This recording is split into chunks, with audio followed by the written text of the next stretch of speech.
The stock car racing season once again kicks off near the beaches of Daytona, and it's the ARCA Racing Series that will christen the 2.5-mile super speedway after its recent facelift. That might not be good news for Bobby Gerhart, who won on the old surface 6 times, but it may level the playing field for the younger drivers, some making their first ever start at this historic facility. For Mary-Eve Defoe, this will be her first race ever in a stock car on an oval.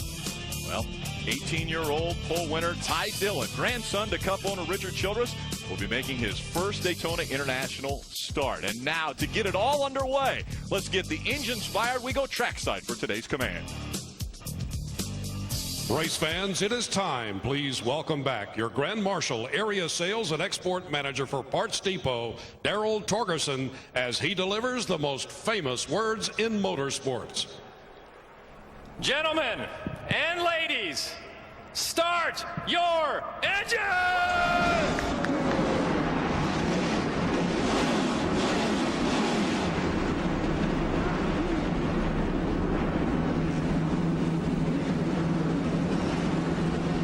43 stock cars come to life. It's about time to drop the green flag on the 2011 season. It starts with months of preparation.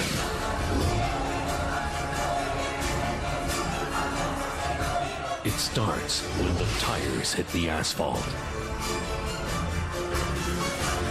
It starts with the engines roar. ARCA drivers, start your engines! You fired up. It starts with the drop of the green flag. Ready? Green flag, green flag. Green flag in the air, we're underway. It starts with Daytona. The world center of racing, Daytona International Speedway. Bobby Gerhart, he will win his 6th super speedway race from Daytona International Speedway. The ARCA Racing Series, presented by Menards, starts now.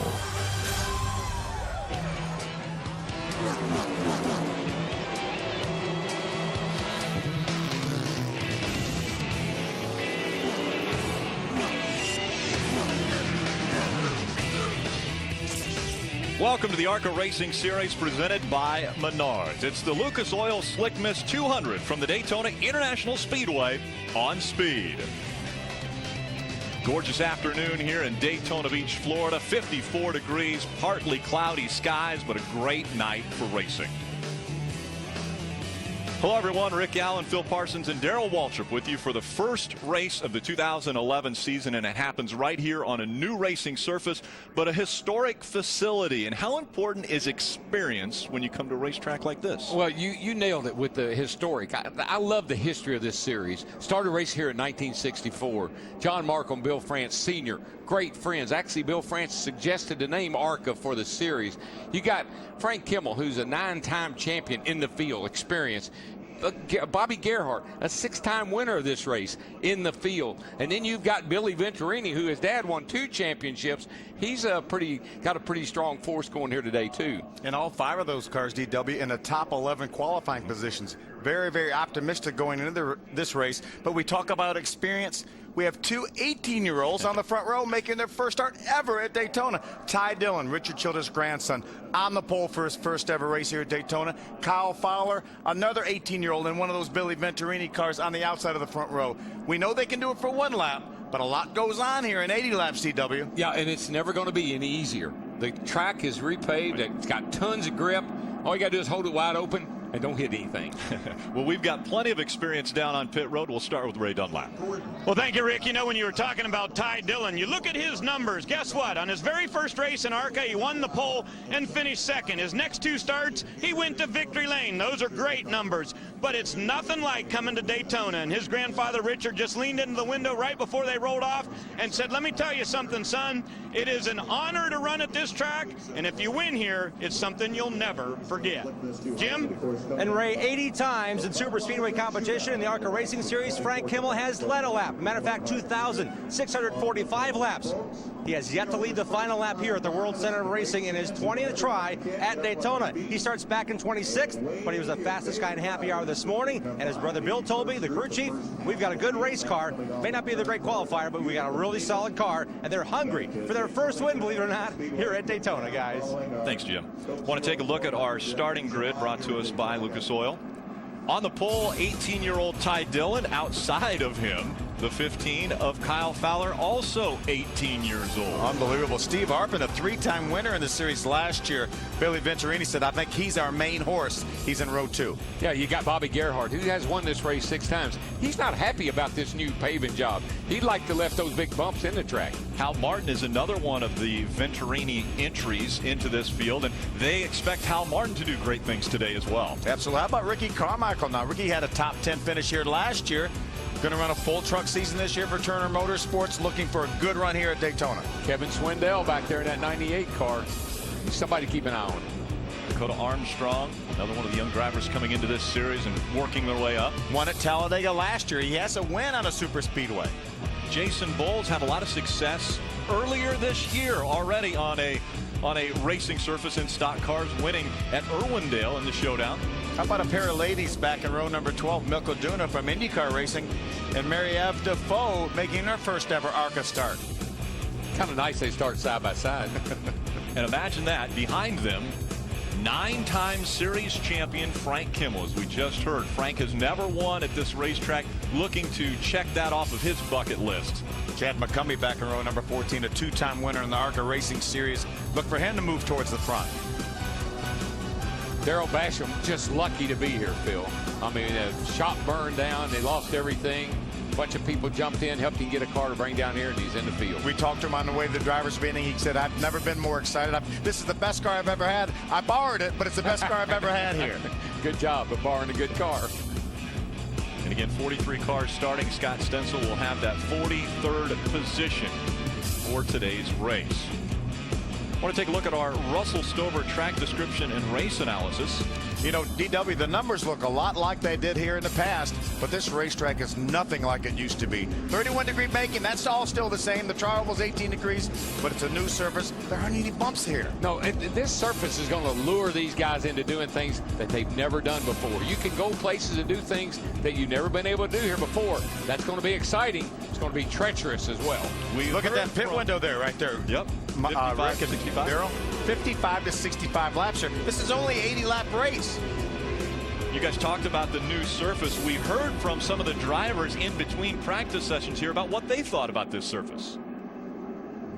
Unbelievable. It's not the same Daytona at all. It doesn't feel the same. It's not bouncing around. Really, really nice. I think it's going to give a little bit of confidence to some of the guys that, you know, they can do it. And there's a lot of bumps here last time, and you had to be careful when you hit somebody. Well, there's not any this year, so I think there's going to be a lot more beating and banging. This is a perfect surface. It doesn't wear the tires down at all. We ran 30 laps yesterday in practice, and the mold marks were still on the tires, which is amazing. My thoughts were I kind of missed old surface. It took a while for someone maybe to get accustomed to what it took to be comfortable, but I don't know, it's going to make it for an interesting race. It's going to make for real exciting racing. We're going to be in a lot tighter groups. I think you're going to see a lot more 2- 3-wide racing. I hope to God we don't see any 4-wide racing because I don't think there's much room for it out there. To me, it's really smooth. There's a small bump in 3 and 4, but that just gives a little bit of character. It's got a lot of grip and it's a lot of fun. I can't wait to get out there with all the cars and do some drafting. And Ty Dillon grabs the Menards Pole Award presented by Ansel. Now, he's done this before. Ty Dillon has been out in front of the field here in ARCA, and he's also won races. Ty Dillon won the last 2 races of the 2010 season, so he has experience in the ARCA Racing Series, but not at Daytona. He has what you need. He has a fast car. And we want to take a look at a few different drivers in this field, a closer look as we do our speed spotlight.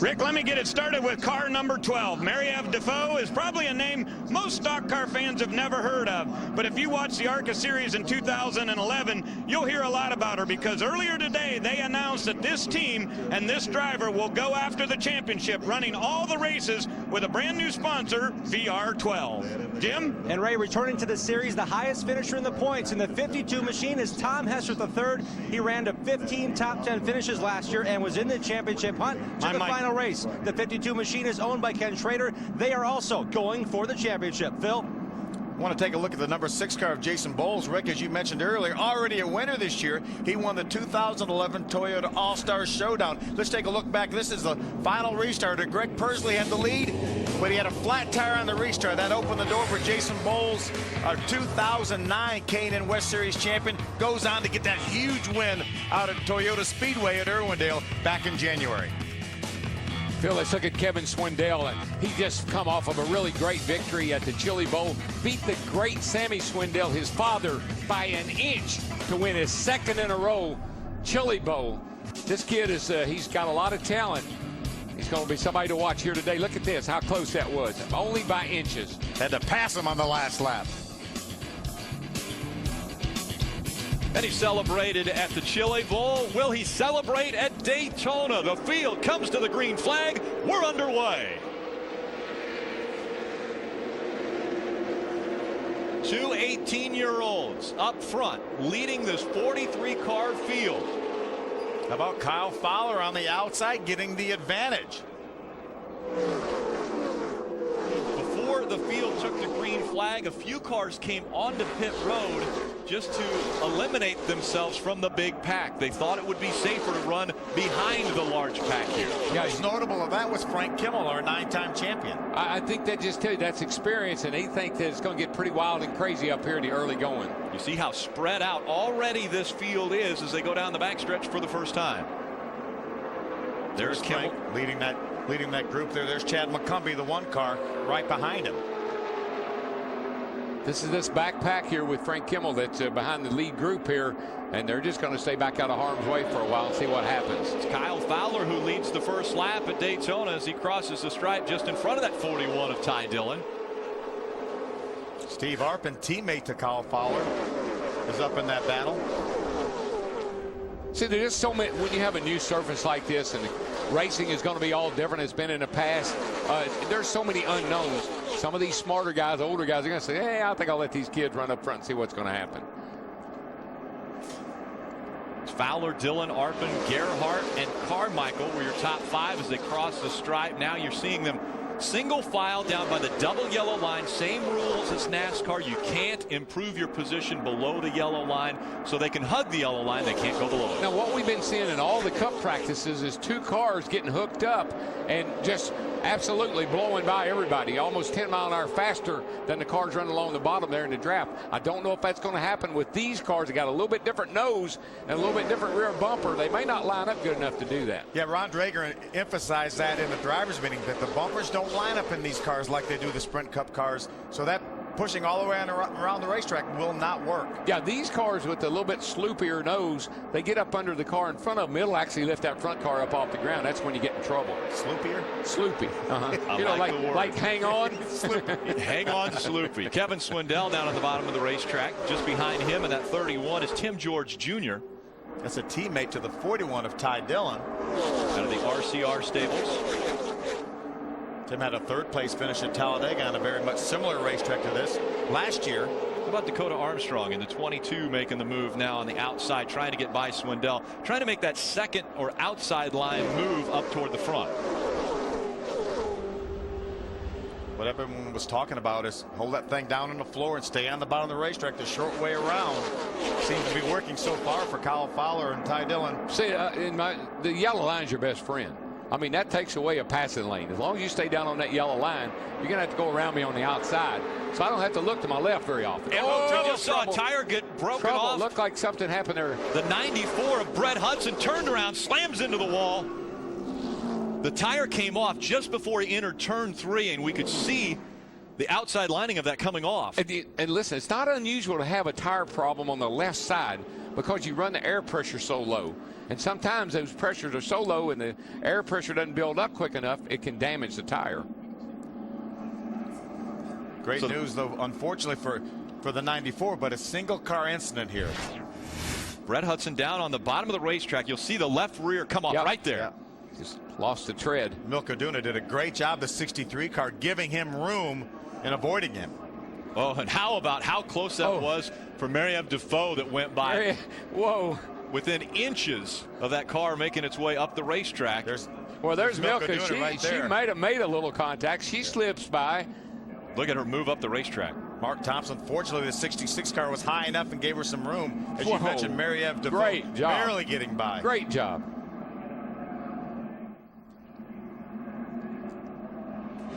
You just don't see many single car accidents here.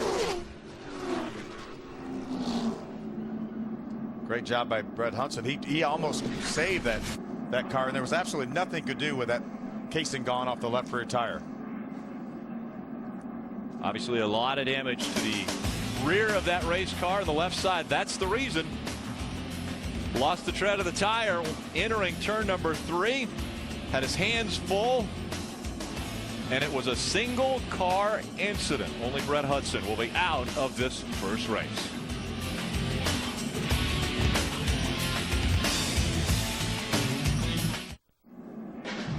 Coverage of the ARCA Racing Series on Speed is brought to you by Lucas Oil Slick Mix, the fast and easy car care products. By Yamaha, nobody's more in tune with motorsports than Yamaha. And by Menards, save big money at Menards. A few cars came onto pit road under this first caution. Ray Dunlap, what's happening with the 5 team? Well, they just came into the pits to put fuel in that car, and I ran over to the crew chief, Bill Gerhardt, and I said, how many caution laps do you need to make it all the way? He said, if we get 18 to 20, we're going to make it the whole distance. That may be their one and only pit stop. Jim Trado? And the strategy played off for Bobby Gerhardt last year. Another car on that same strategy was the one by Mike Chaffee, the 32 machine this year, driven by Matt Morrell. His first time back in the car since 2009. He qualified well. He's running 6th right now. This kid was making fiberglass boats last year and ran just 3 late model races. But when he's with the Wintron team, it's been magic. He's hoping to do more than just this race. They're calming him down. He was excited yesterday on his first chance to get here to the Super Speedway. Matt Morrell out of Texas doing a great job thus far for a team that won here with James Busher just a couple years ago. Thanks, Jim. These cars normally they have an oil tank in there. It holds about 5 gallons. Guess where all the 94's cars oil is right now?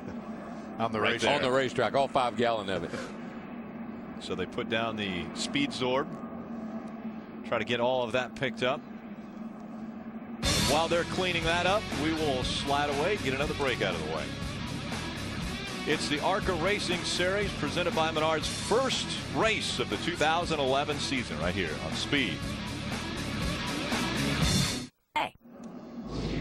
Coming up later tonight, it's the Budweiser Shootout at Daytona. And obviously, you're a busy man today, Darrell Waltrip. Oh, yeah, tonight's going to be exciting. Listen, those guys last night practicing for the Bud Shootout tonight, 203 miles an hour around this newly surfaced racetrack, and it's going to be faster than that tonight. Really going to be fun, something exciting to watch. I'm excited about getting it going, man. 24 cars battling it out for the title of Shootout winner. Before that, we'll get you set up right here on Speed with NASCAR Race Day, built by the Home Depot. That kicks off at 6:30. Again, we're under our first caution here of the ARCA Racing Series. It was the 94 of Brett Hudson that had problems going into turn number 3. Cut a left rear tire down, and into the wall he went. You know, I said earlier in the opening about the rich history of the ARCA Series racing here at Daytona. You see John Markham, Bill Sr., Bill Jr. This was a series that they had a lot of faith in. They put a lot of effort into to help John Markham make it work. Nelson Stacy won the first race here. It's been Iggy Katona, a 6-time champion. He won here at 57 years old. 57 years old, one of the best ARCA champions. And, of course, who can forget the first time I heard about Benny Parsons, your brother, Phil, was down here in the ARCA race. 2-time champion in the ARCA Series. Yeah, won here back in '69. Had 3 poles in a row here from '68 through '70. And then here's it. Most wins in history. 79 for Iggy, Frank Kimmel 74. You see Jack Bowser, great Jack Bowser, Tim Steele, Nelson Stacy. This has just been a series that has developed in the Midwest, and the NASCAR family and the France family really helped nurture it along. You know, you talk about the Bowser family. Jack won 3 championships as a driver, and then his son Bobby won 2 championships as well. So long history. And Jack moved on to the USAC Stock Car Series after winning 3 championships in a row, or he would have won more championships and more races. And we're a part of that history right here. We saw the second name on that list as far as total wins. Frank Kimmel, just 5 back of Iggy Katona. Frank hadn't been, you know, he struggled a little bit the last couple of years, but still, you never count him out. And when this thing went green, when they dropped the green, Frank and a whole group of other guys kind of fell to the back. And you'd say, why would they do that? Because Frank Kimmel, he's an experienced guy. He said, let's do that. And they said, we'll do it with you. He's won 74 races. I think a lot of guys ought to go, well, he knows what he's doing. Yeah, he didn't luck into very many of them, I can tell you that. Again, Ty Dillon started on the pole in this race. He's running second to Kyle Fowler. You know, I asked about the 41 number. I wondered what kind of history that was with RCR. That's the number that Richard ran at Bowman Gray when he first started racing, the 41. Pace car's got its lights off. It'll make the hard left turn onto pit road, leaving the field back in the hands of Kyle Fowler, and he will bring them to the green flag. We're back underway. They always protect the right. The reason they're up here next to the outside retaining wall is you can't pass only to the right until you get to the start finish line. So you protect the right side. Now you protect the left side. Now you got to watch them down low, get down on that yellow line. Good clean start. Remember now, Bobby Gerhart all the way back at the back of the pack doing a fuel mileage situation here. I think he's going to try to make it the rest of the way. We talk about him needing 18 or 20 laps of caution. This race averages somewhere between 30 and 35. So historically, he will get enough caution laps to do it. And he'll continue to rewrite the history books. If he's able to win again, it would be his 7th win. He's won here 6 times already. And we heard his brother say, you know, you're going to have to be careful here now for a little while, working through some of this traffic, slower cars. We're seeing about anywhere from 15 feet to 4 feet, the difference between these cars. They aren't bump drafting. As you mentioned, Darrell, they don't match up. No, they really can't. It's a disaster if you do. You might be able to push a little bit down the straightaway, but you sure can't push all the way around the racetrack like we've seen the Cup cars do. These guys right here and girls are really using their head. They're just single file. Long race to go yet. We have 70 laps remaining in this race. Let's don't take any unnecessary chances right now. We're going to have a pit stop for most of these guys. Maybe people like Bobby Gerhart, Matt Merrill, Chris Buescher may not stop anymore, but the rest of these cars up front all have to stop. As a matter of fact, it's a rule that everybody in the field has to stop by lap number 7. I think right now you're just feeling out this new racetrack and how your car feels in traffic right here with these guys all bunched up the way they are. Just kind of feeling everything out. I guarantee it won't stay like this very long.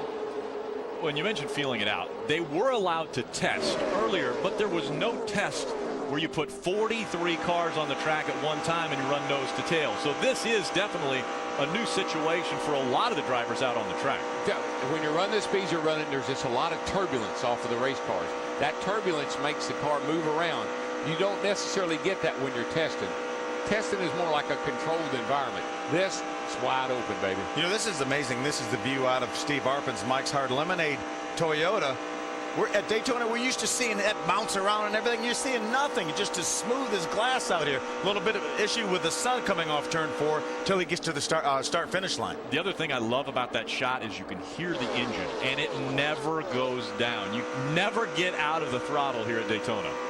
They're talking about maybe only losing 100 or 150 RPMs all the way around this racetrack.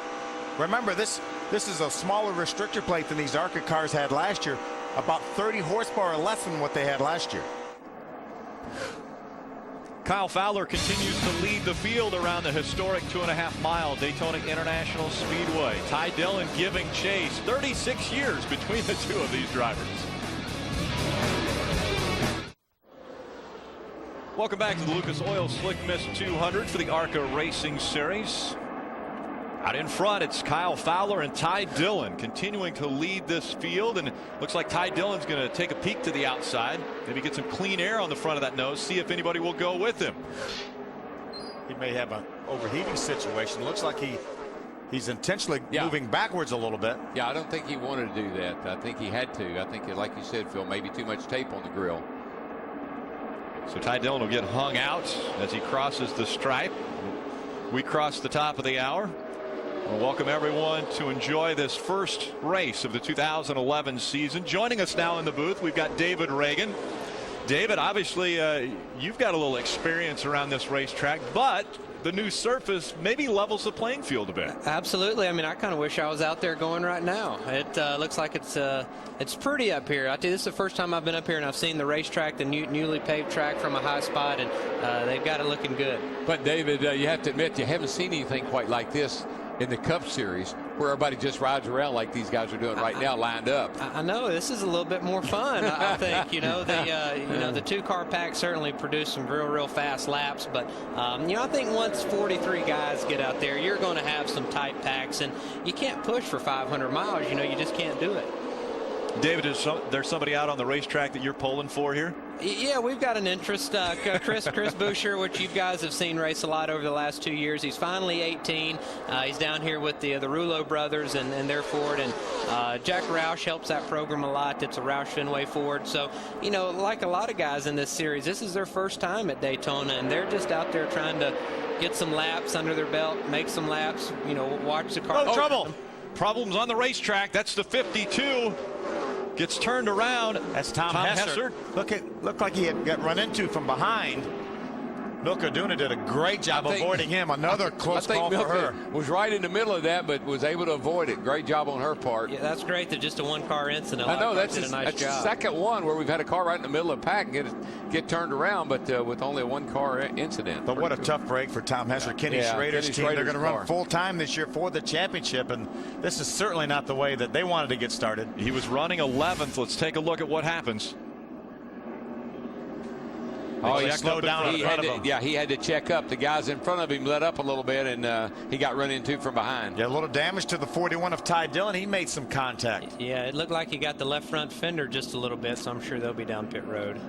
See, there he is going around right now, but he did make contact with that left front fender.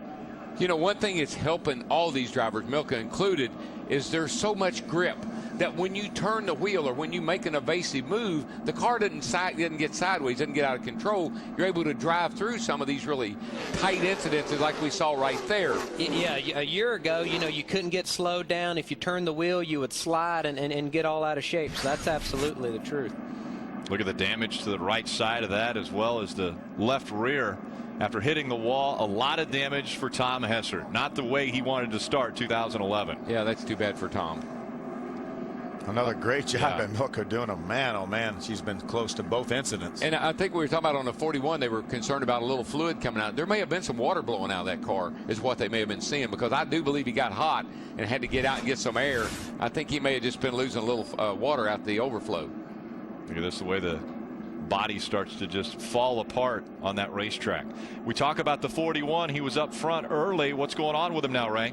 Yeah, Darrell, it wasn't the fact that he was overheating. It's that the leader, the 15 car, was spraying water out. So they felt like he was the one overheating and maybe in a position to blow up. So let's go down to the other end of Jim and we'll start pit stops. Our race leaders are coming down pit road, led by 18-year-old Kyle Fowler. Leading this race down, his teammate Steve Arpin is directly behind him through the opening. The 15 is in. You can see they're doing fuel only, no changes. Steve Arpin in the middle of your screen talked about the car being a bit tight. They wanted to add tape, fuel only for him as well. Ray?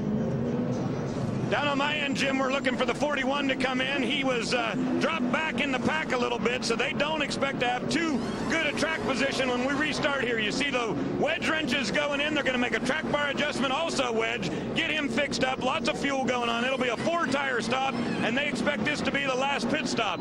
But he's going to have a long way to go to get back to the front. It's a good shot of Ty Dillon on pit road. Kyle Fowler, our leader, when the car came out, stalled his car. Disaster. They couldn't get it refired, and that's where that experience comes in. He was doing a great job on the racetrack. DW led this thing from the start, stalled it on pit road. They couldn't refire it. Now he's going to lose probably 20-some positions. Yep, from the lead to probably mid-pack. That always happens at some point, your first speedway race, and it just so happened the cameras were on him. He was leading the race, and we all get to talk about it. You see as they make repairs to Ty Dillon's car, where he made contact with Tom Hessert. Yeah, a little bear bond going on that left front fender. 40 right here. Right in front there. The 52 has to check up. Just a touch. Close call for Milka Duno. Difficult situation for Tom Hessert. Stay with us. This February, the most intense car building competition ever comes to Speed. It's Car Warriors. All-star builders take on small-town heroes in a 72-hour race to build the ultimate dream ride. Big egos, big characters, big conflict. That's Car Warriors, and it premieres February 23rd, 9 p.m. Eastern, right here on Speed, our motorsports authority. Fans seeing a great show here at Daytona International Speedway, the first race on the oval after the recent repaving. Going to give out our first Aaron's lucky dog here. Barry Fitzgerald, the 06 car, will be our lucky dog. Get back on the lead lap, and that will give us 25% of the way through this race. 41 cars still on the lead lap. The only 2 cars not on the lead lap are Tom Hessert and Brett Hudson, the guys that were involved in the 2 caution flags. Heard a complaint, out of Ty Dillon about the 15 car losing some fluid, and he's back on pit road. What about it, Jim? Well, DW, the worry is this 18-year-old may have slid through the box a bit, and if you saw our triple box pit, he actually stalled the engine. They were worried about the gearbox on the car. So what they're going to do, the crew chief, Kevin Caldwell, said, calm down, guys. We'll change the lights, get a guy under that car when the left sides go up to look at the transmission. They think they may have stripped a gear leaving pit road as the youngster was trying to fire the car off this concrete patch on this newly paved asphalt pit road. It was on the concrete where the car stalled. They're worried about that may have been damaged. We'll see what happens here as they take a look. Ray? And Jim, they continue to work on the damage on the left front of this number 41 of Ty Dillon. They have put some bear bond on there. They pulled the fender back out, did a good bit of work. But again, as I said, Ty Dillon going to be starting very, very deep in the field. They've got on the radio and told him, don't worry, our car is good enough to get back up through there, and this will give you some experience with passing here at Daytona. You know, Jim talked about the 15 of Kyle Fowler coming on pit road. We were talking to Billy Venturini before the driver's meeting. He said you got to be careful and not slide the tires when you're not gonna change tires. We saw obviously the right front tire locked up in that 15 car. I think that's why Billy, especially after all the other problems, when he stalled the car leaving here, that's why they end up having to come back in. I said, might as well. We're so far back now. Let's put tires on and be on the safe side. That's why you want good, healthy young men on the pit crew. You know, it's tough coming to Daytona. The tires are hard, and the pit road speed, you're 50, 60 miles an hour, and you're used to being in a short track where the tires are grippy and you can just slam on brakes and stop. And here you just slide through. So some valuable experience there for Kyle. 15 of Kyle Fowler is going to tack on to the end of the field, and the field now is making their way to the green flag. Guess who's in front? Bobby Gerhart, 6-time winner of this race.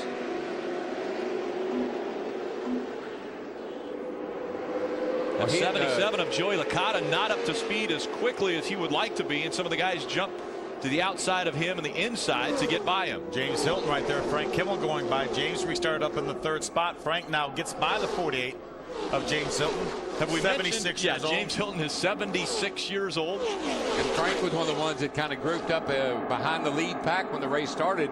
Now here he is, kind of forced into being up front. James Hilton, one of the few guys here in Daytona racing this week and next week that have been on the old surface prior to the one that we just repaved. I think James may have raced on the beach even. I'm not sure. Well, he was Rookie of the Year in the Cup Series in 1966. So. What year were you born, David? 85. So my parents were about 15. I just want you to know, David, that was a really good year. Yeah, I bet. Really bad news for the rest of this field with Bobby Gerhart out front, because both Bobby and his brother Bill, crew chiefs for this team, said this is the best race car they've ever had at Daytona. Well, I tell you, that old car looking up on the outside there has got a pretty good head of steam if he could get some help. Frank Kimmel pulled out, but as you can see, if you pull out, nobody goes with you. Woe be unto you. Right behind Bobby Gerhart, that's 17 of Chris Buescher. What's happening with that team, Ray? Well, interesting, Rick, to think back. The Rouleau brothers have been coming to ARCA races for 25 years, and Gary Rouleau calling the shots on top of that pit box. He just told Chris, you get your bumper right up on that 5 and hold the bottom throughout the rest of the day. Guess what? We're done pitting. Just go race and have fun. Jim? This is not the first rodeo for the crew chief on the 15 of Kyle Fowler. It's his first super speedway start behind the wheel. But Kevin Caldwell talked to ARCA officials for the last lap and a half, convincing them that that little bit of residue I saw on the back panel of the 15 car was fixed. There was oil on the back. ARCA said you might want to bring that down. He said when we looked under, we didn't see anything. They're going to leave him out there. So our front row starters coming from the back of the 15 did, to my visible vantage point, have oil on the back. So again, Ty Dillon had something to complain about, but they kept the 15 on the racetrack because Kevin Caldwell talked to the officials, and they're staying out. Well, Jim, sometimes you'll overfill, like even the gearbox, maybe get a little too much oil in it, maybe too much oil in the engine. It'll blow some of that out in the early going. We saw that shot of Ty Dillon just in front of Kyle Fowler. Remember, that's the way this race started. Ty Dillon on the pole, Kyle Fowler on the outside. Now those two are going to have to work together to try to get back to the front. We talked about the 5 cars out of Venerated Motorsports. You see right now Hal Martin leading that pack up in the 5th position. Kyle Fowler back in 33rd. We know he has a strong car, but as you mentioned, after that late pit stop, he's back to running with Ty Dillon in the 32nd and the 33rd positions.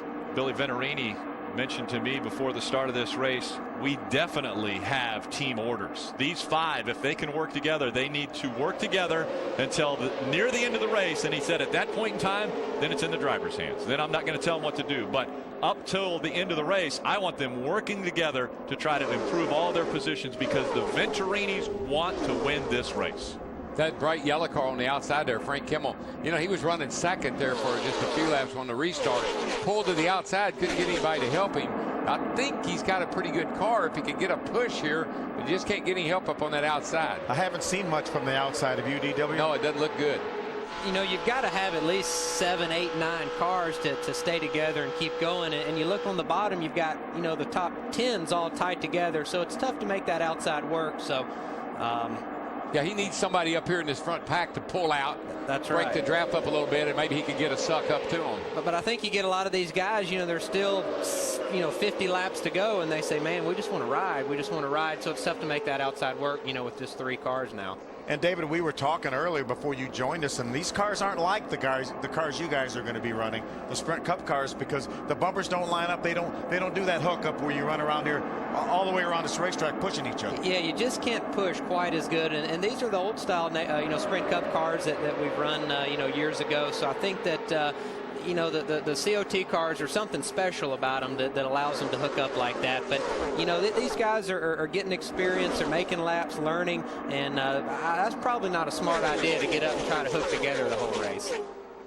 We're seeing 2 and 3 wide back behind this lead pack, led by Bobby Gerhart out in front of the field. Well, we want to thank David Reagan for joining us up here. David, best of luck. I know you've got qualifying tomorrow to get into the big show. Our UPS car's fast. You guys do a great job. We always enjoy watching you. And I'm going to get up top and watch the rest of this race. It should be good. Very good. Thanks a lot, David. Stay with us.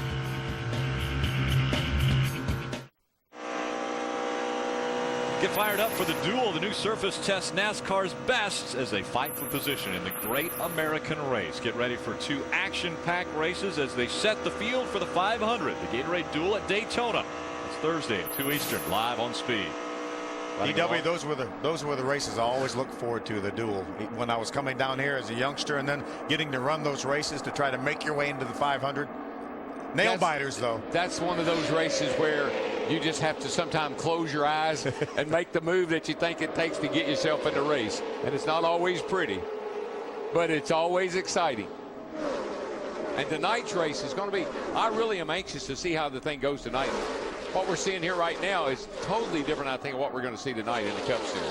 I think tonight may be more indicative of what we see next Thursday in the duel. Oh, yeah. Well, the bump draft, where two cars can hook up and pick up almost 10 mile an hour over the other cars, it's just fascinating to watch. And how that's all going to play out, we'll have to wait and see. But I was watching Bobby Gerhart leading this race. Man, he keeps running up the hill just a little bit. I don't know if he's convinced that 17 car is not going to try to take the bottom away from him or not. But I sure don't like the way he's opening up the door. Right there, you see, he's just a little up off the bottom, and that 17 car ever makes the move, he's going to be in trouble. If he ever loses a little bit of momentum and moves 2 or 3 feet higher up the hill, and the 17 gets underneath him, he not be able to get back in until he gets 20th. But you know what I was just thinking about? He's won this thing 6 times. He probably knows what he's doing. Maybe we ought to be going to school. Yeah, are you questioning Maybe Bobby that's Gerhart? the line, the line right there. You know, I mentioned earlier to you guys the fact that these cars were anywhere from 15 to 4 feet. Well, that has really been eliminated as far as the gaps between these cars. They're so much closer together now, and we're not even to halfway. Yeah, they're snaking around a little bit more. They're starting to move. They're starting to snake a little bit, and I think really Gerhart is creating some of that movement because there's guys back there that see what I'm seeing, and they're thinking, man, if that 17 car jump on in there, we might be able to pass Bobby Gerhart. We've got Bobby Gerhart now moving up the racetrack, but it could be because he's coming up to some slower lap traffic. They're going to have to go around these 2 cars, and that line will go as a line by these 2. Yeah, he's been running up high, though, as Darrell mentioned. He's been altering his line, getting up off the bottom just about since he got this lead on the restart. It could be that it's got real slow car. Yeah, that's Barry Fitzgerald in the 0-6. He's been running off the pace for quite some time now. It's usually these lap cars that starts all the action happening because all of a sudden you move up off the bottom and somebody tries to close it, get your take your position away on the bottom, and that's when things start to happen.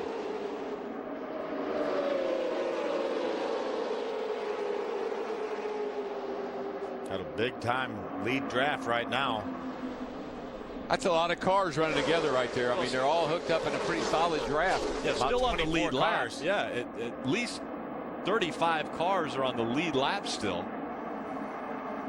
You see a little bit of fluid coming out of, looks like about the 7th or 8th car back. Yeah, you do see a little smoke coming out there. That's not a good, that's some kind of big issue there. It looked like the oil smoke. We have some great stories up in the top 10. Ricky Carmichael, we mentioned earlier, had a top 10. There he is, the black Monster Chevrolet there. He's running in the 6th spot. Miguel Paludo, who will run a full season this year in the Camping World Truck Series, right now running in the 7th spot in the 28 car. And there's Jason Bowles. We talked about him winning the Toyota All-Star Showdown. He's up in the top 10. Brian Rose was suspended from NASCAR for 6 years, was reinstated last year, ran a couple truck races, and here he is in an ARCA car of his own that he owns, running up in the top 10. What a great comeback for him. That 9th spot, just behind him, Steve Arpin in the 25. Talked earlier about people making their first starts and getting experience around here. Marielle Defoe running in the 29th position. Her first ever oval start in a stock car. But they really get right here is where things really get tight and close. Coming off turn 4, it seems like everybody bottles up just a little wee bit right there.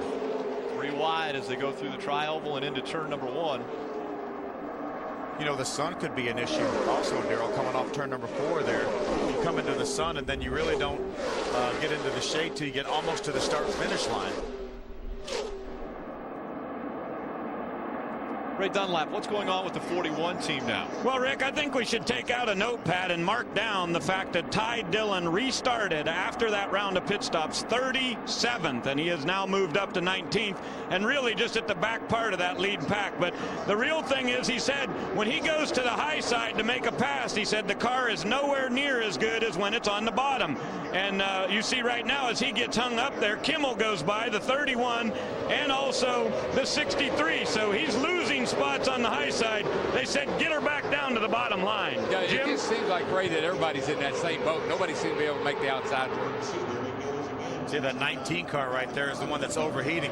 Jim, what's going on down there on pit road? Well, the 22 machine of Dakota Armstrong, just 19 years of age, won at Talladega, the most recent super speedway race in the ARCA Racing Series. His crew chief, veteran Paul Andrews, and now his spotter can be heard on the radio. That's Paul's son, Tim. They had to switch radios on their one and only pit stop back on lap 19. Dakota is working with Ty Dillon through the field. He's now just 2 cars behind him in the 22 machine.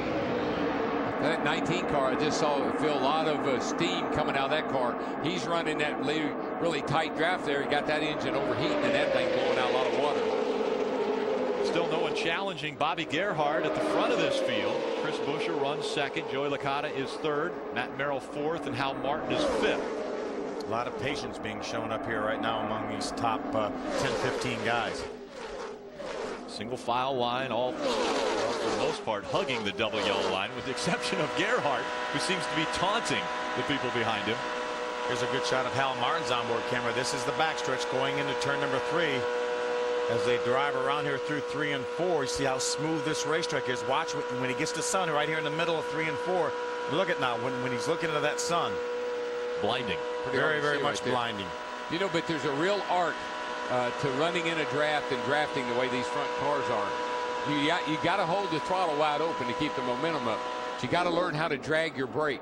Little break in the corner so that you don't run over the guy in front of you. And that's true all the way back through there. You got to kind of keep the throttle down to keep momentum up, but use your brakes to slow yourself down to keep from running over somebody. You know, that's amazing, Darrell, because in the Sprint Cup cars, the guy out front now is having to drag the brake a little bit to keep from driving off the guy that's pushing him. Just past the halfway point, Bobby Gerhart in front of Chris Buescher, Licata, Merrill, and Martin, your top 5. Can Gerhart make it 7 wins at Daytona? Stay with us. Coverage of the ARCA Racing Series on Speed is brought to you by ToyotaRacing.com. Sponsor 3. Sponsor back, and this year the winner gets a visit from their favorite drivers. Enter at ToyotaRacing.com. By Russell Stover's Candies, America's favorite Valentine's chocolate, and by AARP. Join Jeff Gordon in the Drive to End Hunger by visiting drivetoendhunger.org.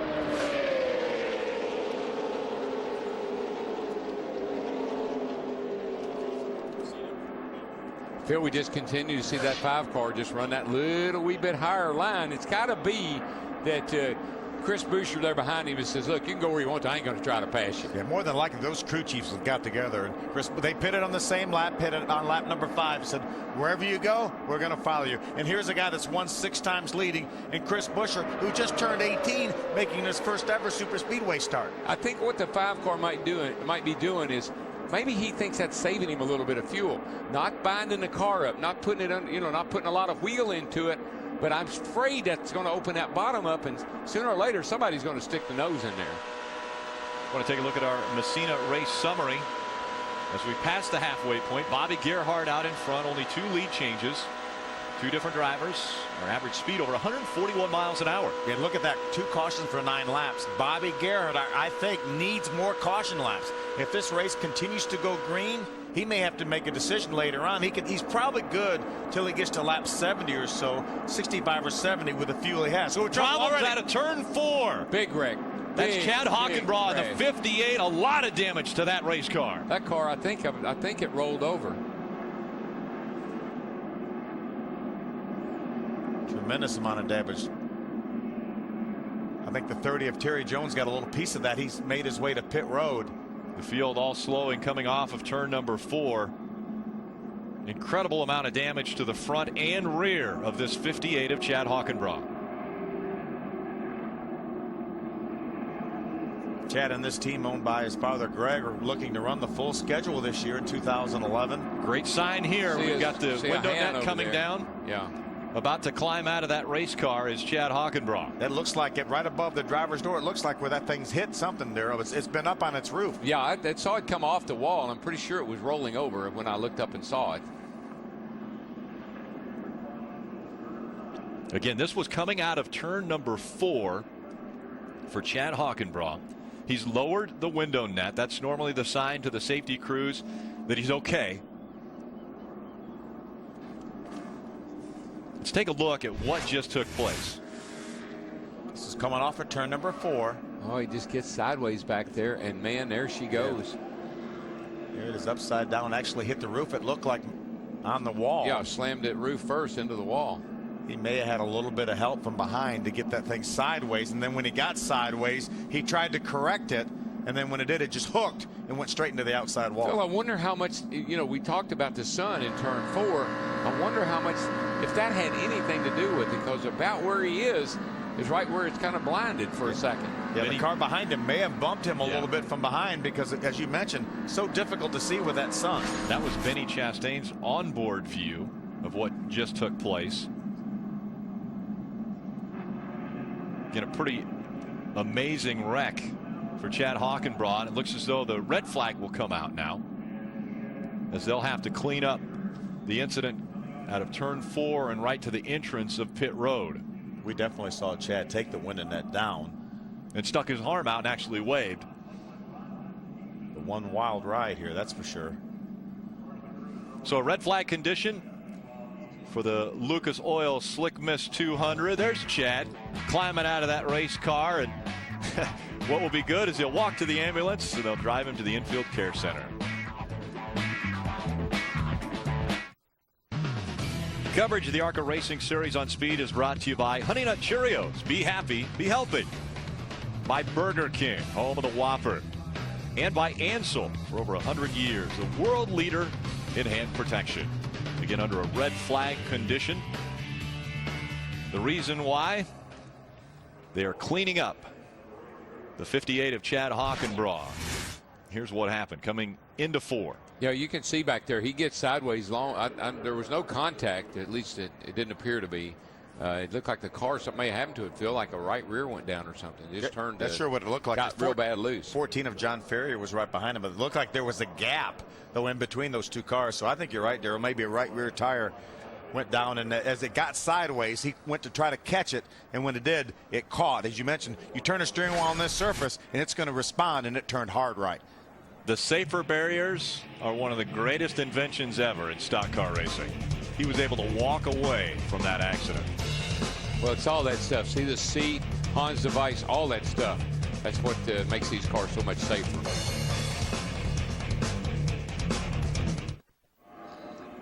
Tonight, NASCAR Race Day kicks off in Daytona. John, Kenny, Kyle, Wendy, and Hermie give you the ultimate setup as NASCAR's biggest stars prepare to battle under the lights in the Budweiser Shootout. NASCAR Race Day, built by the Home Depot from Daytona tonight, 6:30 Eastern. That is live on Speed. You're going to love this race. I guarantee you tonight, it's going to be wild and crazy. We've been seeing these 203-mile-an-hour drafts. Everybody's hungry, no points, just prestige, trophies, and money. That's a driver's delight. We are under a red flag condition here at Daytona in the first event of the year for the ARCA Racing Series, and the reason being Chad Hockenbraugh got into the wall in turn number 4. He has put some fluid down on the racetrack, and well, there's another car that's putting some fluid down on the racetrack right now. That's the 15 of Kyle Fowler that is putting some fluid down, and we'll try to figure out what that is in just a moment. We want to take a look at our Messina mid-race recap, though. Two 18-year-olds brought the field to the green flag, Ty Dillon and Kyle Fowler. It was Kyle Fowler who jumped to the lead early on in this one and was leading laps. We had problems, though, behind him. In the 94, Brett Hudson. Brett Hudson loses a left rear tire. Very fortunate, only a single car incident here. It's going to be an end to his day, unfortunately. Right there, you saw that the 52 car checked up a little bit, got hit from behind, sent him sailing into the wall. But watch Milcaduno here.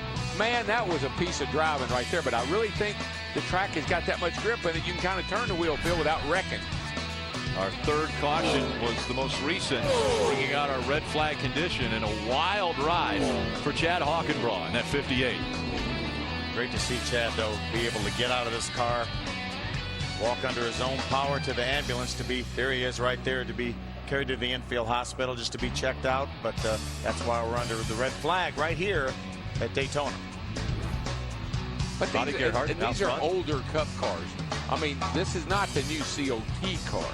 So these cars, it shows you how much progress has been made in any race car with the safer barriers, the big seats, the Hans device, leg supports. That's why he was able to wreck that car, turn it up on its top almost, and walk away. See right there, you see the block mark right there on that wall. That's the safer barrier, and that is where Chad Hockenbraugh made contact. And Darrell, it's so much different now than it was in the years prior to all these safety innovations. Obviously, it's been 10 years since we lost Dale Earnhardt Sr., and so many great innovations have come along in the 10 years since then. I think about Martin Truex Jr. He was at Richmond last fall. The throttle stuck on his car, wide open into turn 1. He said he drew up. He said, oh, no, this is going to really hurt. Car hit the wall, safer barrier, bounced off, and just came to rest on the back straightaway. And he said it was like hitting a bump in the road. He said, I couldn't believe when that car came to rest, and the car was destroyed, how that safer barrier reduce that impact. Safety innovation is definitely very welcome in the stock car world. Out front of this field, it's Bobby Gerhart. Their strategy may change now, Ray. I'll tell you, Rick, it was lap number 5 when the 5 car in the 17 came down pit road. And Billy Gerhart, I got to ask you, if this would have been a regular yellow, you guys would have been really in good shape. But the red has caught you just a little bit short. So how do you play your strategy now? Well, you know, Ray, we're getting exceptional mileage. Again, Jeff Collins from Charlotte, Collins Engines worked really hard. We went to Talladega 3 weeks ago, Ray, to work on mileage. And we knew when we came here it would be tough to pass. We went through all our notes and said, this is going to be tough. So let's work on the mileage, and that's what we did. And you're right, this really hurt. There probably would have been 8 to 10 laps of caution here, which would have put us home free. Now it's going to be very close. Are you staying out? Yeah, you know what? We talked last night about this. We had a team meeting, and we said, you know, we run here to win, Ray. Second, I'd rather be leading and run out of gas than run second. But we're going to give it a shot. I want to thank my guys here. They, what a group of guys I have here, Ray. They've done an exceptional job again with this race car. And Lucas Oil Products, thank you so much for being on our team, and we're just hoping for another yellow or two after this, Ray. All right, no question about it. They've got a great car. Will the strategy play out for the 5 team for Bobby Gerhart? We'll see. Let's go to the other end of pit road and check in with Jim Trado. Ray, in the same strategy is young 19-year-old Licata. Joey Licata is in the 77 machine. That is the car that Tom Hesser drove last year, and Parker Kligerman drove to 6 wins and nearly a championship the last 2 years. Fell to the wayside with these teams. But that 77 machine has a young man who's used to racing half miles on the West Coast. 2-time ASA Speed Truck Series champion, and this kid is having a ball. He's on the same strategy as Bobby Gerhart. He came down early, and they just told him on the radio before the red, stay high on the bank, keep that car in 3rd and 4th gear, save fuel, so that young man may be indeed coached to a top 5 finish in his debut here at Daytona. But you know, better news, I'm standing next to the man who had that horrific incident, Chad Hockenbraugh. How are you? And man, that was a heck of a hit. I'm doing pretty fine, Jim. Going through 3 and 4, I don't know. We had a good 3 or 4 car draft going, and I heard something clinking and clanking. And I went to the outside of the 30 car, and all of a sudden it started coming around. And then after that, I don't know what happened. I know you had just a few laps last year. You got taken out early in an accident that was not of your doing, but you mentioned there was not much warning. No, there wasn't much warning. Like I said, as soon as it happened, it all took place right after anything. Was anyone around you? Did anybody get touching you maybe or closing on you too quickly? No, I don't think so. The 30 car started to slow down, but I'm not sure what exactly happened there. But I'm not sure. Resilient young man. Glad to see you're okay, Chad. Thanks, Jim. And we've gone from red to yellow. So the engines have refired, and the field making their way around this 2.5-mile super speedway. Will the strategy play out for the 6-time winner at this racetrack, Bobby Gerhart? Stay now. Coverage of the ARCA Racing Series on Speed is brought to you by ToyotaRacing.com. Sponsor 3. Sponsor back, and this year the winner gets a visit from their favorite drivers. Enter at ToyotaRacing.com. By Russell Stover Candies, America's favorite Valentine's chocolate. And by AARP. Join Jeff Gordon in the Drive to End Hunger by visiting drivetoendhunger.org. Friday, the world's toughest truckers hit the high banks for the season opener. The new track surface speeds will be lightning fast. Mistakes will be costlier. Once the green flag drops, it's 3 wide and full throttle. Don't miss the NASCAR Camping World Truck Series from Daytona. That's Friday, 7 Eastern, live on Speed. Ray. Ty Dillon was 17th in the running order, but they're going to come in and pit. This will be a 4-tire stop.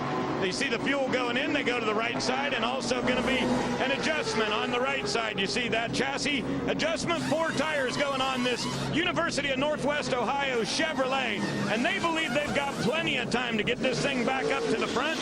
Ty will have fresh tires as we get ready to see lap 49. All the Venturini cars came down pit road, 4 of them that time. The 15 of Kyle Fowler the lap before, so all of them on pit road. Ty Dillon, as well as his teammate Tim George Jr., also on pit road. We saw a little fluid out from underneath the 15 of Kyle Fowler. I'm sure that they took a look at that, tried to figure out what was happening. Yeah, they had the trunk open there, looking in there to see where it was coming from. Chris Lawson, Aaron's lucky dog. Chris will get a lap back. So they're all going to line up behind Bobby Gerhart. Now Gerhart is gambling here at Daytona, trying to get his 7th win. He's going to stay out. Green flag in the air. We're underway with the 2010 season. Bobby Gerhart, he will win his 6th super speedway race from Daytona International Speedway. Armstrong gets his first ever win in the ARCA Racing Series. Greg Ghost climbs out of his car for his first victory in the ARCA REMAX Series. Mikey Kyle making 6 different first-time winners. Now it's Tom Hessert's turn. Checker flag in the air. Got us another first-time winner. Rob Brent becomes the 9th grandson of Richard Childress. Ty Dillon is going to go to victory lane. 12th different first-time winner this year. Boy, going to Rockingham, that's going to be exciting. Patrick Sheltrick will win his first ever championship in racing. What an amazing season it was a year ago. How about the stops we're going to make this year? Yeah, this is our speed schedule right here. But the nice thing about this series, probably the one of the most versatile series in all the world, you've got these great races that we're going to have on TV. Then you've got some great short tracks like Salem, Indiana, Winchester Speedway, Berlin Raceway, Madison Speedway, the newly named Lucas Oil Raceway in Indianapolis, as well as a road course in New Jersey, and let's throw a couple dirt track races in DW, DeCoin and Springfield. That's the most fun these guys have when they go those dirt track races. Sliding that baby around that mile of dirt. Pretty amazing. They have to run from the super speedways, the 2.66 mile Talladega Super Speedway, and then you see them running at tracks like DeCoin and Springfield on dirt. Right now, though, they want to conquer Daytona International Speedway. How about Milka Duno? What a great job. We've seen her miss a couple accidents, but she's been running up in the top 10 and top 15. She's with a great team. This is our same team that won the championship, Shelter Motorsports. Patrick Shelter, our champion from 2010, is actually down on the pit box helping Milka. They're hoping to run this deal full-time next year. They're in negotiations now to run full-time this year, excuse me. Well, isn't it amazing how much better driver you are when you have a good car? A really fast car? Man. Well, she's done a spectacular job behind the wheel of that 63. She has today. I'll tell you, she has dodged some wrecks. Field moving around once again. You see 9-time series champion, the 44 of Frank Kimmel back there. This is a field where they still line the lap down cars on the bottom of the racetrack and the lead lap cars on the top. And so that is why we saw a couple cars down to the bottom of the track on the inside of Bobby Gerhart. We still have 31 cars remaining on the lead lap here with 30 laps to go. Boy, what you got to worry about now is if that 5 car does run out of gas, and as tight as these guys are running, whoa, hope it doesn't just quit all at once. Green flag back in the air. Bobby Gerhart in front of Chris Buescher as they work their way through the tri-oval and into turn number 1. Great restart. You don't want to get too far out in front because that car behind you will have so much more momentum. But I think right now the 17, as we've talked about, Chris Buescher knows that he's just going to follow on the tire tracks as much as he can of that 5 car of Bobby Gerhart. I don't believe that's going to happen. I believe they're going to come down that back, and they're going to have such a head of steam on Gerhart that they may want to dive out, but it looks like that's not going to happen. That's kind of what I would have been thinking, but everybody's content to follow along. That was the time when they were going to have the most momentum that they probably were going to have. Yeah, but you know, it's always a good indication of horsepower on a restart. If you got a lot of horsepower, you can pull off and leave the other guys, and that's a good indication of how much horsepower you've got. Once again, we see Bobby Gerhart move up the racetrack. He's not right on that yellow line. He stays about a half a car length off of the yellow line. At some point in time, the guys behind him have got to say, he's won it 6 times. We've got to work together to beat him. I think that's making me really nervous, leaving that bottom that far open, particularly when you got a young guy behind you that, you know, sooner or later he's going to say, I've got to go. See Bobby now right down next to the yellow line, but as he moves into the corner, you see him move up just a little bit. And if the 17 of Chris Buescher stays down on the bottom a little bit lower, you see him right now with his left front corner just stuck out there. Well, that will not allow him to run as fast as if he was tucked right in his tire tracks. And that's why we may be seeing the gap between these cars closing up as we go along. Chris Buescher, another one of the 18-year-olds in the field, trying to take on Bobby Gerhart, a 52-year-old out front. Well, a lot of times your car dictates, where you have to go. Sometimes a car is a little bit tight, and so rather than really crank wheel into it and slow it down, you let it run up the hill just a little bit. But not sure that's the right strategy right now. Well, they've got 27 laps to think about strategy. I just think some of these guys back here sooner or later are going to say, we have got to make a move. And particularly if they know it, and I'm sure they do, that the 17 is in the same boat that the 5 is on fuel. They came down pit road together. Joey Licata right now running third. He came in a couple laps later. He came in and put fuel on lap number 7. Then you go back to Matt Merrill, Ricky Carmichael, Jason Bowles all put fuel in on lap number 19. So we feel reasonably sure that those guys can make it, but we're not sure about the first 3. That Mike's hard to. Oh, it looks like might be a soft tire there when you see a car sparking like that. It's Miguel Paludo in the 28. Jerry Cook actually spotting for him, doing some driver mentoring for Miguel Paludo. And we'll do that all year long. This is a combination between Red Horse Racing, the truck owner for Miguel Paludo, and Venturini Motorsports. So they've got a good line forming up on the outside. Now Ty Dillon is going to jump to the inside. You see the 25 of Steve Arpin there. They left him up high and moved back down to the inside. Left him out to dry. Now the 66 moves out there in front. That's Mark Thompson. Those are 3 Venturini cars. The 66 of Mark Thompson, Hal Martin in the 55, and Steve Arpin in the 25 right now, all hooked up together with the 41 of Ty Dillon and the other RCR car of Tim George Jr. right behind him. There just doesn't seem to be anybody that can get to the outside and make any passes. They get out there and they just stall out. As good as the 41 is, and even Kimmel in the 44, they just can't go anywhere when they go up high. This is not the old Daytona right now. We're starting the bump draft. Edgy right there. Matt Merrill in the 32 getting right up on the back bumper of that 77. Last year these guys would be getting out of the throttle, Daryl, even with this draft because of the rough racetrack and the less amount of grip in the corners. But now they're running wide open all the way around, and obviously the guys in the inside are doing it the short way. The cars are more stable in the corners with the downforce and the banking than they are actually down the straightaway. Lead pack working their way down the backstretch now, led by Bobby Gerhart. Oh, problems in the 10. That is Ed Pampa. Cautions out, yellow. It's going to be another big break there for Billy Gerhart. Billy Gerhart's going to say, okay, that might help. Might just take a sip of my drink now. Ed Pampa in the 10. In turn number 2, got into the wall. Jim Treda, what happened? I heard a loud boom, guys. I think one of the tires blew. There was fender damage by the time the car was sideways skating across here in the front stretch tri-oval, and then Pampa backed it in the wall just a bit, but he had a long slide starting, I believe, with a blown tire. See a lot of debris.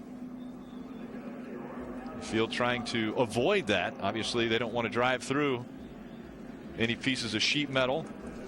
You can see back there all the rubber off the tire, so it definitely blew a tire. Oh yeah, right as he coming into the trial.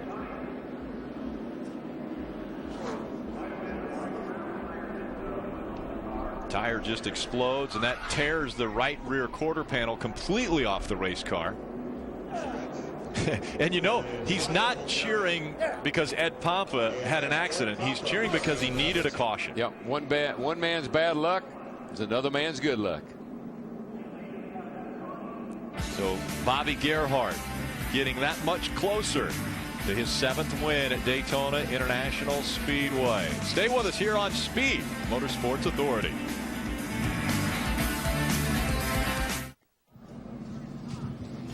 Download the free Speed app for your iPhone.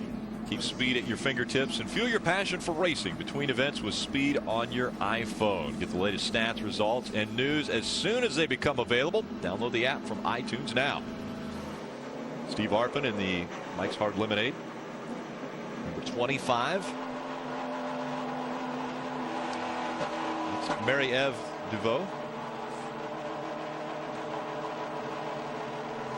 That's 55 of Hal Martin carrying one of our cameras as well. And Bobby Gerhart out in front. We saw him do a little celebration, obviously, when Ed Pompa had a problem with the tire, but that wasn't for the accident. That was because they just needed some laps under caution, fuel-wise. When the laps run down, the heart rate goes up. And right now, they're getting ready to start pumping. Stay with us. The heart rate is definitely going to go up.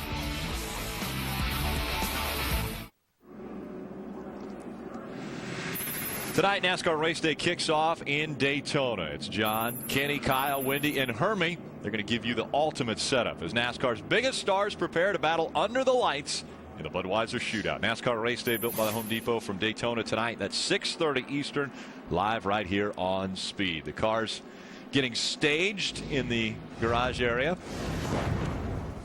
How about that pole sitter there on the right side of your screen? Yeah, Dale Jr.'s on. I mean, is that an omen? I mean, you know, it's karma. When things go good for you, and I believe things are really got. I love Dale Jr. and Steve Letarte working together. I believe it's going to be a great combination. He's starting up front tonight. I'd say look out for that 88 car. Now, you won that shootout from the pole, didn't you? 1981, I started second. Second, front row, anyway. Let's head back trackside to Ray Dunlap. Well, thank you, Rick. You know, I wanted to talk a little bit about Frank Kimmel. Darrell was talking earlier about all the accomplishments that he's had in this series. Look at the victories of all the drivers in this series today, how many wins they have. Of course, a number of these young drivers at the bottom of the list have only been competing for a couple of years, but 74 wins for Frank Kimmel. His last victory came at Salem in 2008. And guess what, guys? You know how many races it's been since he won? 44. That's the number on the side of his car, and Frank said maybe that's the good omen for him today to finally get a win here at Daytona. Jim? Well, Ray, two drivers looking for their first victory in the ARCA Racing Series are Ricky Carmichael, and just ahead of him is the machine of the 32 of Matt Merrill. They both are on a strategy where they got fuel. They got fuel only on lap 19, so they've got that advantage on the three cars ahead of them. The strategy is this. The 32 is being spotted on the backstretch by team owner Kevin Sawinski. He talked to his driver about how to pack the air in front of him and move to make a move on the 77, so we'll keep an eye on that. Also, for Ricky Carmichael, they did a chassis adjustment back on that pit stop a long time ago. They are both without tires, but both in a position now. If the fuel does run low for those top three, the 32 and the 4 look mighty strong. Thanks, Jim. One more time around, and the green flag will fly, and we'll be right here for it. Stay with us. Sun setting just over the grandstands in turn number 1, and the pace car making its way onto pit road. The field in the hands of Bobby Gerhart. 18 laps of racing to go. Green flag back in the air. I think now he's in his window. He has the amount of caution laps that he felt like he needed to get to the end. We learned a good lesson on that last restart. Not that he needed to learn many lessons, but he didn't break away and get way out there like he did last time. I think that was smart.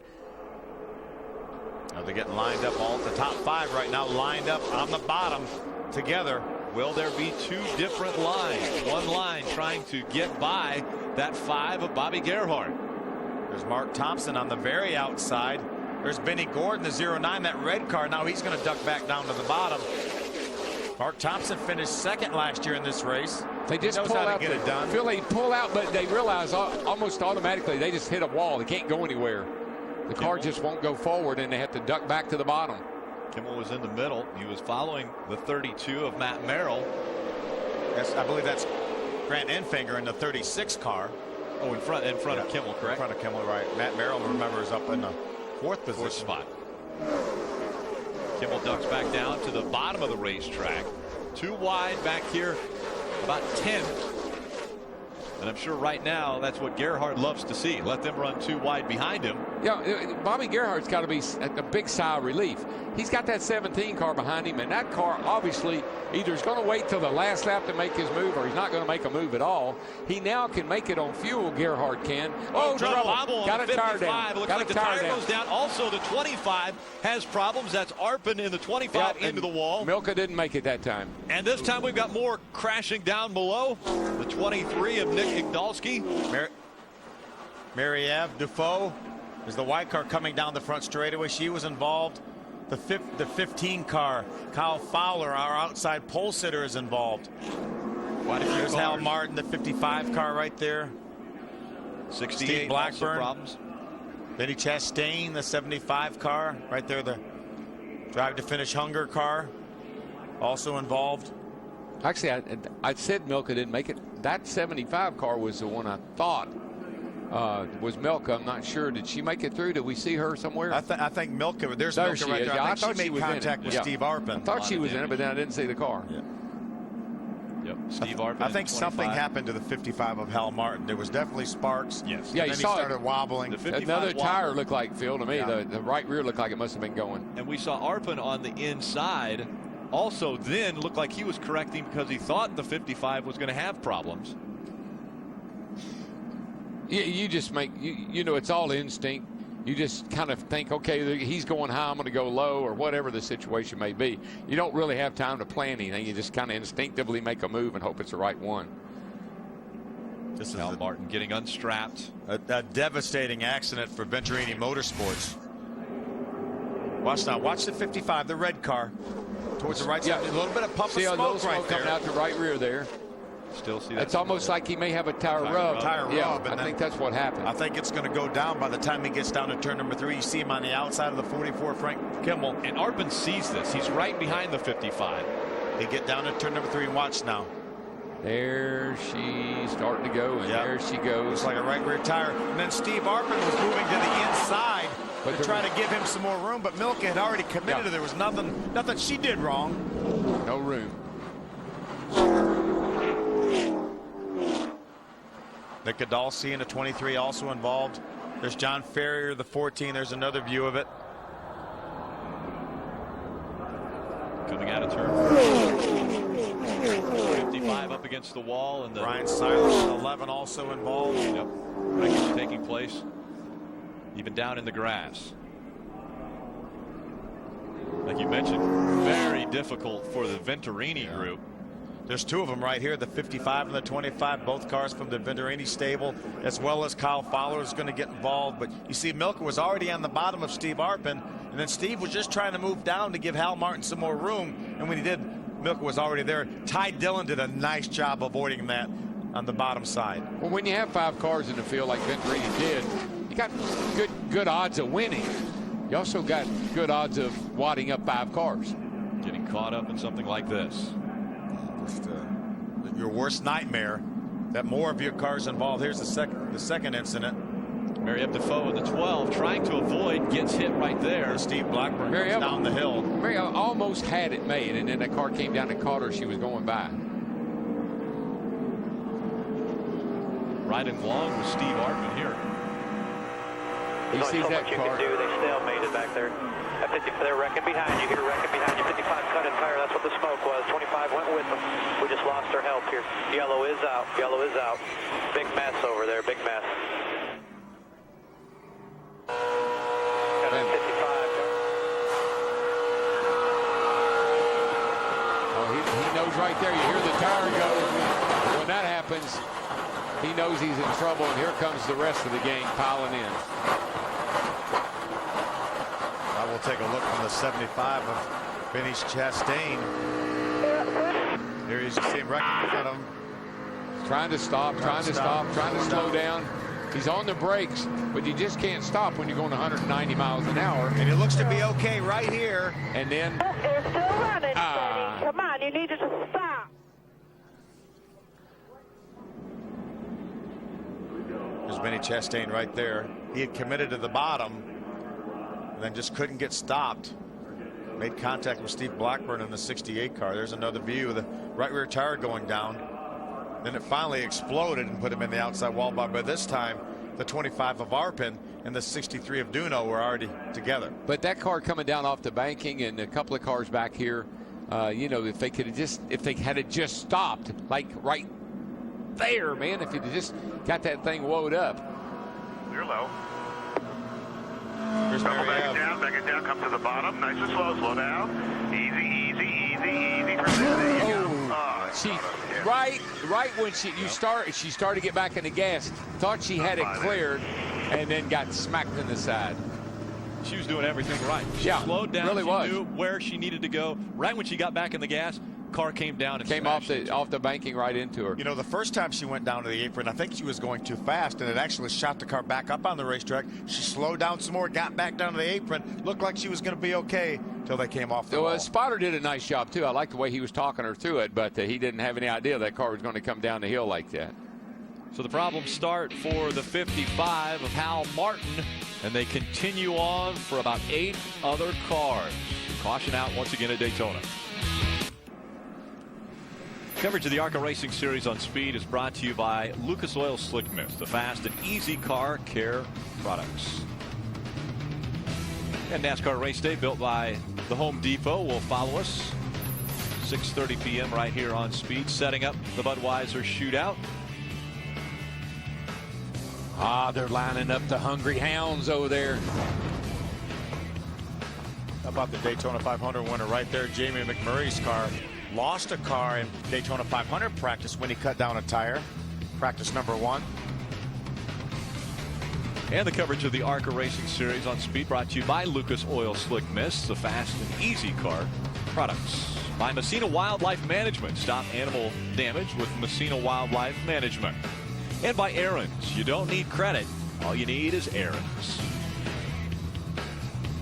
Racing under the lights at Daytona International Speedway. It doesn't get better than this. That's for sure. Absolutely. There's Mary Eve right there getting out of her car. Tough break. She's doing a nice job. Remained on the lead lap, running up in the top 15. Mary Eve inspired to get involved in racing. Started out on motorcycles on the 2 wheels. This is her first foray into stock car racing on an oval. She ran in the Canadian Tire Series a year ago on 2 road courses. Here's the reason why we're under our most recent caution. Hal Martin, the 55 car, the red car right there, has a tire going down. That's over in turns 1 and 2. Now when he gets down to turn number 3, that tire is going to be pretty much flat. You know, Phil, looked like Steve Arpin would have seen that smoke and might have wanted to try to get down out from behind the 55 before they got down there to turn 3, just in case something happened. Yeah, you see he was committed to following the 55 of Hal Martin, and then when Hal really started wiggling, he tried to get away from him, but Milcaduna was already there. He was there. And here's the aftermath that collects 4 or 5 more cars.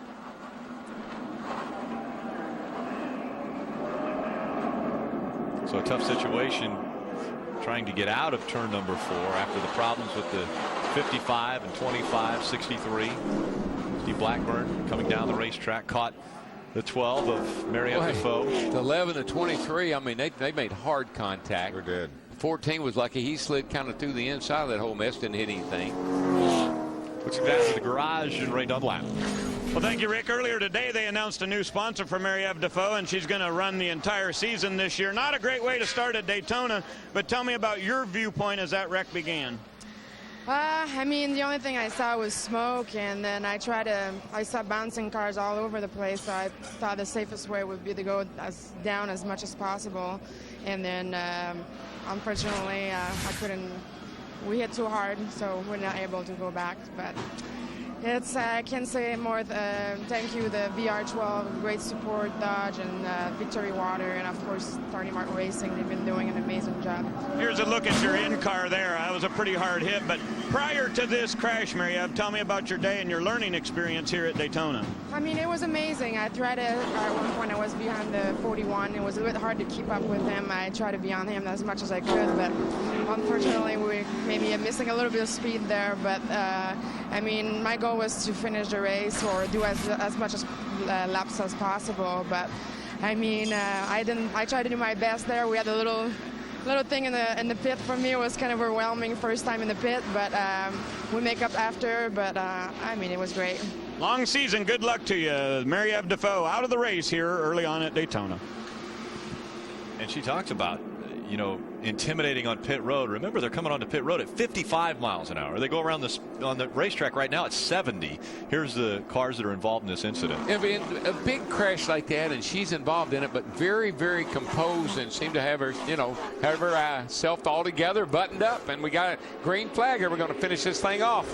10 laps of racing remain from Daytona International Speedway. Bobby Gerhart out in front of Chris Buescher. Joey Licata running in that third spot. Matt Merrill in fourth, and Ricky Carmichael rounding out our top 5.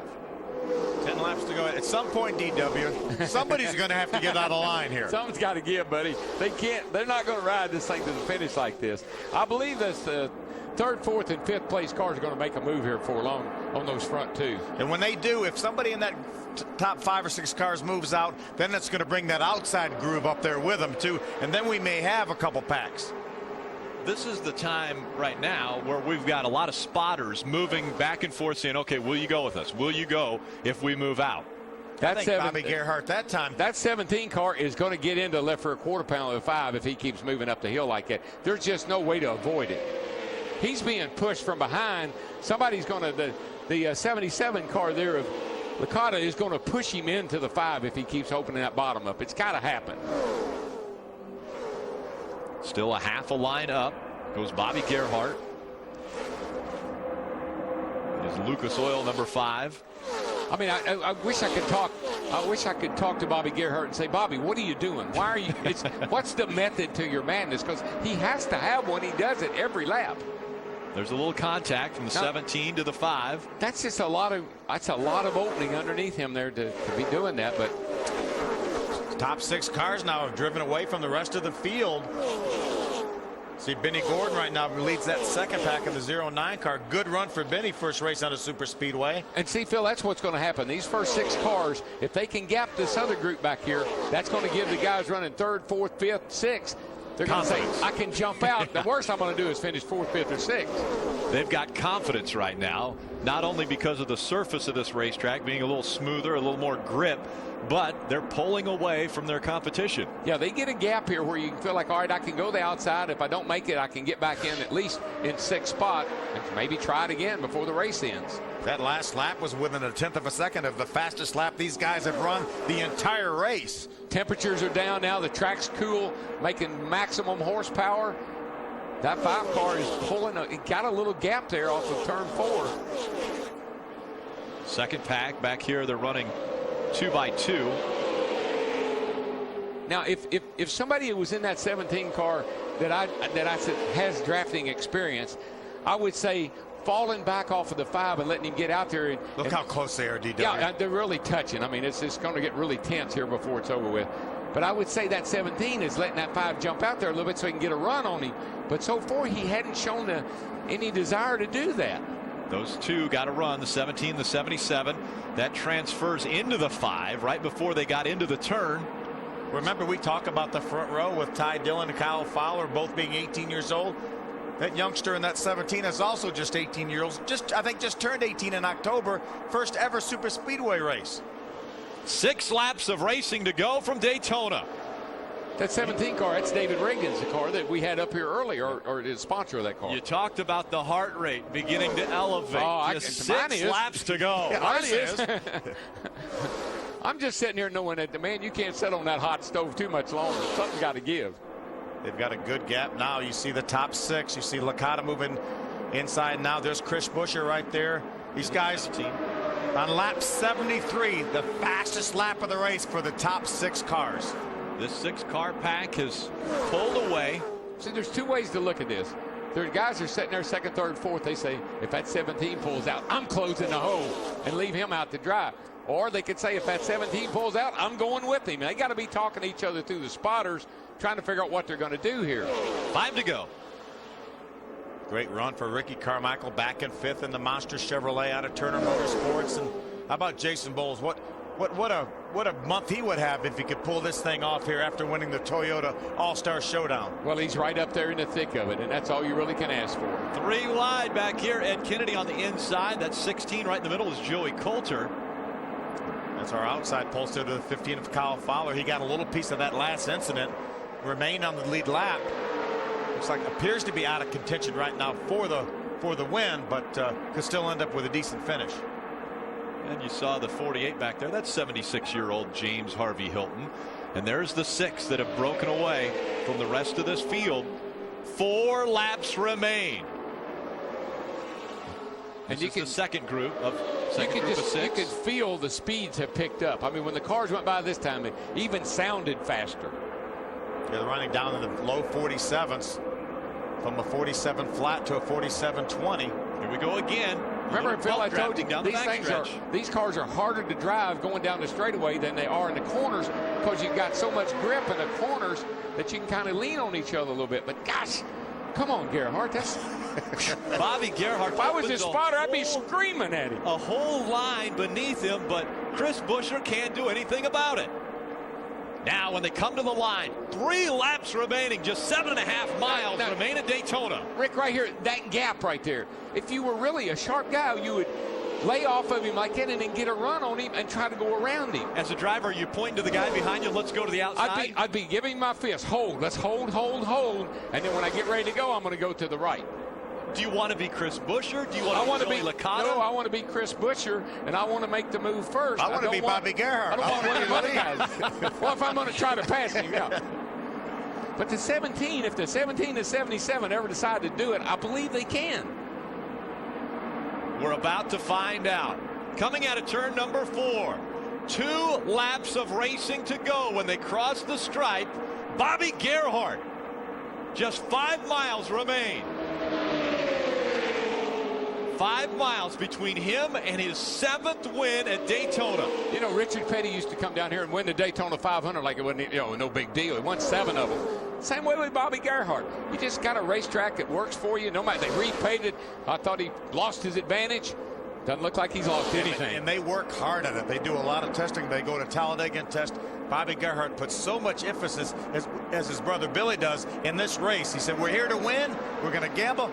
I just as soon fall out of the races, finish second. Oh, boy. Up the racetrack they go once again. Bobby Gerhart, Chris Buescher. It looked like that time. Chris Buescher giving a little extra shove as they go through 3 and 4.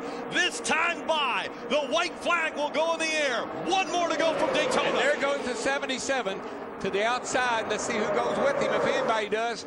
He's going to try to force his way back to the inside. Doesn't make it. Joey Licata had a run. He thought he would take advantage of it. Doesn't get by the 17. Somebody had to make a move. That's going to happen again going down the back. I got to believe. Going into turn 3. Now's the time to do it. I believe that 17 Look for some space.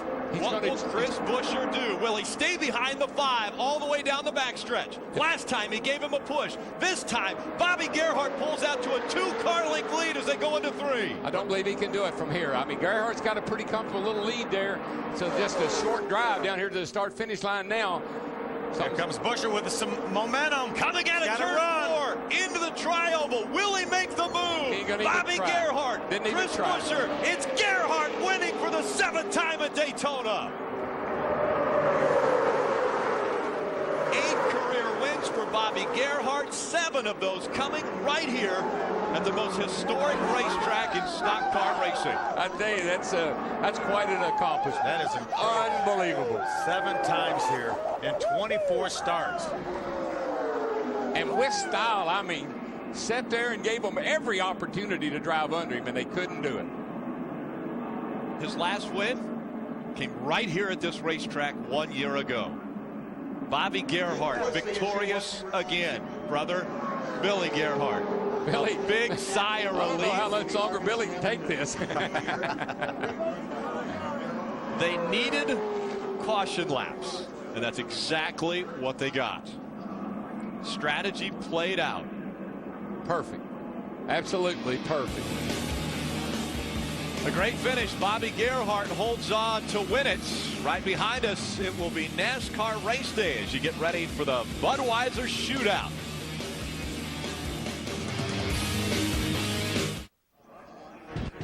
Coming up next, it's NASCAR race day built by the Home Depot.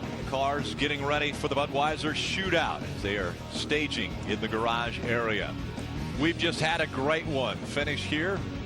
And speaking of great ones, look at the list that Bobby Gerhart has just put his name on. That's amazing. Those are some big names in cup racing, motorcycle racing, across the board. And remember, ARCA only runs here 1 time a year. The Cup Series runs here twice a year. Let's hear from the winner. He's down with Ray Dunlap.